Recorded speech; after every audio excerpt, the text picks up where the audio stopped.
All right, folks, I want to welcome you to this third screencast of Unit 5, Chemical Bonding. We've talked about ionic, covalent, and metallic bonds now, and what we want to do now is focus our attention on something called electron dot notations. Now, you're going to need a periodic table for this one, so if you don't have your periodic table handy, go ahead and pause the video and we will get started. So here we go. Electron dot notations, also known as Lewis dot notations, are representations of elements based on the number of valence electrons, the outer shell electrons. So let's start with hydrogen. Hydrogen is an alkali metal. It's on the left side of the periodic table. In fact, it's in column number 1. Because it's the first column, that means it has one and only one valence electron. So let's draw it in. So what I'm going to do is I'm going to take my pencil. I'm just going to put a little dot to the left. Now you might say, well, why'd you put it to the left? Why not to the right or up or down? The answer is it really doesn't matter. As long as you put it in one of those positions, you're in good shape. So that tells you that hydrogen has one and only one valence electron. Let's go to nitrogen now. Nitrogen is in the 15th column. It has a total of 7 electrons, but 2 are in an inner shell. 2 are in an inner level, the 1s level. So we're only interested in the 5 electrons that are in the periphery. So anything in that 15th column is going to have 5 valence electrons. Let's put them in. Well, the rule is that we're going to put electrons around the nitrogen, and we're not going to pair until we have to. So there's 4 of the 5. Let me make this one just a little bit bigger. There's 4 out of the 5. Where does the 5th one go? Well, the answer is it can be paired anywhere. I'll put it right there. So 5 valence electrons for the nitrogen in that 15th column. Let's go to magnesium. Magnesium is an alkaline earth metal. That means it has 2 valence electrons. Yes, it has a total of 12 total electrons, but only 2 of them are valence. Where do I put them? Well, I'll put one above and I'll put one to the right. Could have put it below and to the left. It really doesn't matter as long as they are separate. In other words, don't put those two together. Don't pair them, right? Boron. Boron is in the 13th column. It's number 5. If it's in the 13th column, that means it has 3 valence electrons. Let's put them in. 1, 2, 3. Don't pair until you have to. Don't pair up until you have to. So that's boron. How about chlorine? Chlorine has a total of 17 electrons total, 7 of which are valence electrons. This is a halogen. Let's put them in. 1, 2, 3, 4, 5, 6, 7 valence electrons, okay? Notice that one on the bottom is not paired, right? So that's chlorine. Let's take a look at carbon. Carbon is in the 14th column. That means it has 4 valence electrons. Put them in. 1 to the left, 1 above, 1 here, and 1 there, just like that, okay? Aluminum. Aluminum is in the 13th column. That means it's going to have 3 valence electrons, right? 1, 2, 3. If you were to have to guess which one of the elements in this first row behaves more similarly physically and chemically to aluminum, which would you choose? Well, you would choose the one that has 3 valence electrons. Boron. Boron behaves physically and chemically most like aluminum. Oxygen. Oxygen is in the 16th column. It has 6 valence electrons. Let's put them in. 1, 2, 3, 4, 5, 6 valence electrons. 2 electrons remaining unpaired, just like that. All right? Let's go to fluorine. Fluorine is a halogen. That means it's going to have 7 valence electrons. 1, 2, 3, 4, 5, 6, 7. Just like that. 7 valence electrons for fluorine. It's going to behave like chlorine. Also a halogen. Phosphorus. Phosphorus is in the 15th column, right? Phosphorus is in the 15th column, so that means it has 5 valence electrons. 1, 2, 3, 4, 5 valence electrons right there. Manganese. Now manganese is special. It's number 25. It's a transition metal, right? And we're not going to talk about transition metals right now because of the fact that determining the number of valence electrons is a little bit more complicated. We'll do it later, but I want to talk exclusively about columns 1, 2, 13, 14, 15, 16, 17, and 18 for now. So we're going to skip that one for now. And finally, neon with 10 total electrons, 8 valence electrons. Let's put them in. 1, 2, 3, 4, 5, 6, 7, 8 valence electrons. Now, remember that 8 is the octet. That's the magic number, and that gives us a little clue about why elements behave the way that they do, right? Why they behave that they do. So neon, for example, already has 8 valence electrons, already has the octet. It's not inclined to either give away or accept electrons, and so it's very non-reactive, as all the noble gases are. But let's look at oxygen above. Oxygen has 2 lone electrons. How many things do you think then are going to want to bond with oxygen? Now this is not always the case, but here goes. Let's take a look at hydrogen, for example. Hydrogen has 1 valence electron. I'm going to put a hydrogen right there, and I'm going to write its valence electron as a little x. I'm going to put another hydrogen right there, and its little electron as another x. Folks, you've just drawn your first molecule, all right? This is the water molecule. I can, by the way, write this structure like this if I wish, right? Because a shared pair of electrons becomes a little dash, a little line like that. These are non-bonded pairs above here on that oxygen right there.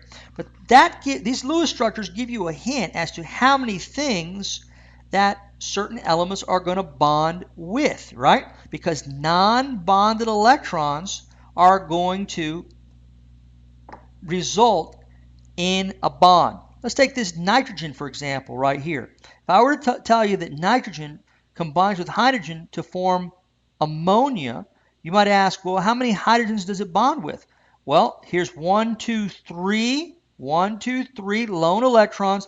It's going to bond with 1 hydrogen here, 1 hydrogen here, and 1 hydrogen there. Okay? Let me make that a little bit more clear. First of all, that's kind of tight, close in. So a lone pair of electrons, and then 2 electrons here that are bound by a hydrogen, 2 electrons here, just like that, and 2 electrons just like that. So that would be ammonia. I think that's a little bit more clear than what I've shown there. Okay, when I put the X's, it kind of blurs everything. So the point is this, that the electron drawing is going to tell you how many things that particular atom is going to bond with. All right, let's talk a little bit about drawing Lewis structures from molecules, and we've kind of already done that just a little bit, but how would we do that? Well, there's a number of steps that we need to take care of in order to draw a Lewis structure for a molecule. Not just an atom, but a molecule. The first thing we're going to do is we're going to determine the type and number of atoms in the molecule. So for example, if I were to tell you that hydrogen and oxygen are in a molecule, and I were to tell you that they are in a ratio of 2 to 1, right? Then you know that hydrogen and oxygen are in this molecule, this collection of atoms, and it's a 2 to 1 relationship. Number 2, write the electron dot notation for each type of atom in the molecule. So for hydrogen, for example, it would be this. The hydrogen would be this, and the oxygen would be, remember, oxygen is in the 16th column, so it would be 1, 2, 3, 4, 5, 6, just like that, right? So that's the electron dot notation for each of the atoms, and determine the total number of valence electrons in the atoms to be combined. So for hydrogen, for example, remember it's a 2 to 1 relationship, so I have 2 electrons from the hydrogens, and then I have 6 electrons from the oxygens. That's a total of 8 electrons, right? 8 electrons total. Now arrange the atoms to form a skeleton structure for the molecule. If carbon is present, it's the central atom. Otherwise, the least electronegative atom is the central atom, except for hydrogen, which is never central. Okay? So, let me do that. I'm going to make the molecule just like this. I'm going to put a hydrogen here. I'm going to put oxygen in the middle because it's the hydrogen hydrogen is never in the middle, right? And I'm going to put another hydrogen just like that. Then what I'm going to do is I'm going to put 8 electrons in the structure, okay? So here we go. 1, 2, 3, 4, 5, 6. Well, where do I put the other 2? I'll put one here and one there, just like that. Now, I've just drawn the molecule for water. It's not quite like that because water has a configuration called bent. We'll talk about geometry a little bit later, but for right now, I just want you to know that when we draw the water molecule, we generally draw it like this for reasons I'll talk about later. But we're going to connect the paired electrons with little dashes, electron pair bonds we call them. So we have a lone pair there and a lone pair there, and that's our very first molecule for pre-AP chemistry. All right, we said we're going to add unshared pair of electrons so that each hydrogen atom shares a pair of electrons and each other atom is surrounded by 8 electrons. We've done that. Count the electrons in the structure to be sure that the number of valence electrons used is equal to the number available. Let's do a quick check of that. We should have, let's see, 2, 4, 6, 8. How many electrons did we say were available? We said that there were 8 electrons. Yep, we got it. So that's the correct structure for water, right? That's the correct structure for water. Now, let's practice drawing a few more Lewis structures, right? Now, I'm going to kind of speed this up just a little bit, but I think you're going to get the hang of it pretty quickly. Carbon has 4 valence electrons, 1, 2, 3, 4, and hydrogen has 3 each. So we're going to have 3 hydrogens, just like that, and, excuse me, 1 each, and there's 3 of them, and iodine. Iodine is a halogen, so it's going to have 1, 2, 3, 4, 5, 6, 7 valence electrons. So let's count up electrons then for this molecule. We have 4 plus 4, 3 times 1 is 3 plus 7. That's a total of 14 electrons, just like that. Now, to draw the Lewis structure, remember, carbon always goes in the middle. So I've got, other than the carbon, I've got 3 other atoms to contend with. I've got 3 hydrogens and 1 iodine, right? So let me put the hydrogens in. Let's put one here, we'll put one there, and we'll put one right there. The iodine has only one place to be, and that's there. So now let's put in the 14 electrons.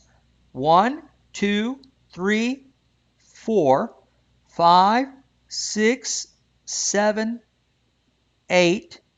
Where do I put the other 6? Well, remember, hydrogens only want 2, so I'll put the 6 here. 2 here, 2 here, and 2 there, just like that. And that is my Lewis structure for CH3I. All right? Let's do CH4. CH4 is going to be pretty much the same thing. I won't go through the entire process again because you can see it for CH3I right there. But you're going to have carbon in the middle, and this time instead of having 3 H's and an I, you're going to have 4 H's. 1, 2, 3, 4. There's going to be a total of, let's see, carbon is 4. Each of the hydrogens is going to have 4. So that's a total of 8 electrons. Let's put them in. 1, 2, 3, 4, 5, 6, 7, 8. Is everybody happy? Carbon has 2, 4, 6, 8. Hydrogen has 2. This hydrogen has 2. This hydrogen has 2. And this hydrogen has 2, just like that. Okay? We've already done, let's see, let's go ahead and do ammonia, and then we'll fill in water.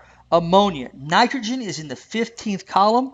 That means it's going to have 1, 2, 3, 4, 5 valence electrons around it. Each of the hydrogens has 1. So hydrogen has 1, but there's 3 of them. So 5 plus 3, that's going to be a total of 8 valence electrons. Let's put them in. Nitrogen, just like this, 1, 2, 3, 4. Let me write the hydrogens here because I know I'm going to need 3 hydrogens, so I'll put them right there. So we've got 4 hydrogens so far. 5, 6, 7, 8. Notice that one of the lone pairs is by itself. That's ammonia. I'll see you in the next